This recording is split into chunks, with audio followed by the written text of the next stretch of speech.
BJP high command के आगे वसुंधरा राजे सिंधिया ने टेक दिए घुटने।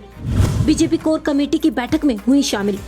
वसुंधरा को लेकर लोकसभा में मिलेगी क्या जिम्मेदारी, अभी तक तय नहीं। राजस्थान में बीजेपी की सरकार बनी, लेकिन वसुंधरा सीएम नहीं बनी। विधानसभा चुनाव में वसुंधरा ने जमकर प्रचार तो किया था, सबसे ज्यादा रैलियां भी की थी, लेकिन चुनाव के बाद जो सरकार बनी उसमें वसुंधरा समर्थकों को ज्यादा जगह भी नहीं मिली। हर गुट के नेता को जगह मिली, लेकिन वसुंधरा समर्थक बेहद कम दिखाई दिए। इसके बाद करीब 1.5 महीने तक राज्य के सीएम भजनलाल और वसुंधरा राजे सिंधिया के बीच मुलाकात ही नहीं हुई। अगर हुई तो किसी सार्वजनिक कार्यक्रम में ही हुई। 1.5 महीने बाद 25 जनवरी को जब पीएम मोदी जयपुर आए तो उन्होंने भजनलाल को समझाया और इसके तुरंत बाद भजनलाल सीएम बनने के बाद पहली बार वसुंधरा से मिलने उनके आवास पर पहुंच गए थे, लेकिन वसुंधरा की नाराजगी कम होती नहीं दिख रही थी। वसुंधरा पार्टी के किसी भी कार्यक्रम में शामिल नहीं हो रही थी। वैसे ये भी कहा जा रहा है कि वसुंधरा राजे सिंधिया एमपी के पूर्व सीएम शिवराज सिंह चौहान के तेवरों को देख रही थी। शिवराज के तेवर बेहद तीखे बने हुए थे, उनके तेवरों के चलते ही राज्य के तेवर भी तीखे थे। वैसे वो अपने तेवरों का एहसास खुलकर नहीं कर रही, जैसे लेकिन ही शिवराज ने सरेंडर किया वैसे ही वसुंधरा के तेवर भी ढीले पड़ गए।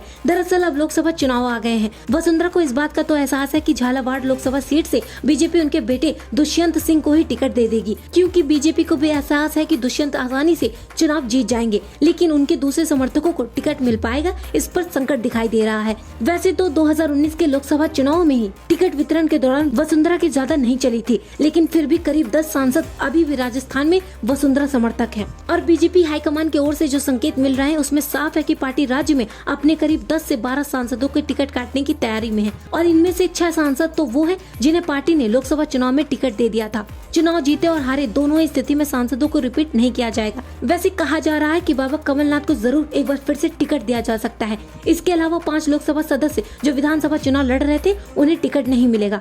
और अब राज्य की सबसे बड़ी चिंता ये है कि किसी तरह से अपने समर्थकों को ज्यादा से ज्यादा टिकट दिलवाया जा सके, साथ ही चुनाव के बाद अपने बेटे दुष्यंत सिंह के लिए सरकार बनने पर मंत्री पद भी रिजर्व कराया जा सके। वैसे मोदी सरकार में मंत्री पद किसे मिलेगा ये पीएम मोदी ही तय करते हैं, इसमें किसी का कोई दबाव काम नहीं करता है। दरअसल राज्य के सरेंडर करने के और भी कई कारण माने जा रहे हैं। राज्य का एहसास है कि अभी बीजेपी के अंदर मोदी शाह का ही दबदबा रहने वाला है। जब तक बीजेपी को लोकसभा चुनाव में बड़ी हार नहीं मिलती है तब तक मोदी शाह की जोड़ी का ही बीजेपी के अंदर दबदबा रहेगा। ऐसे 2 राज्यों में मिली हार से इस दबदबे को चुनौती नहीं दी जा सकती। दूसरा, पार्टी से खुद को अलग थलग करने में खुद का ही नुकसान होगा। राज्य में इस समय सरकार बीजेपी की ही है। ऐसे में राज्य भविष्य की राजनीति को देखते हुए बीजेपी की बैठक में शामिल हुई। उनके तेवर भी अब बेहद नर्म दिखाई दे रहे हैं, क्योंकि वो अब समझ रही हैं कि ये वक्त उनका नहीं है। इस वक्त अगर कोई भी कदम उठाया तो उनका नुकसान ही हो जाएगा। राज्य सही वक्त का इंतजार कर रही है, यानी बीजेपी के हार का, और ये बड़ी हार केंद्र में बीजेपी की सीटों की संख्या में कमी से ही होगी। दावा किया जा रहा है कि अगर लोकसभा चुनाव में बीजेपी की सीटें 50 कम हो गई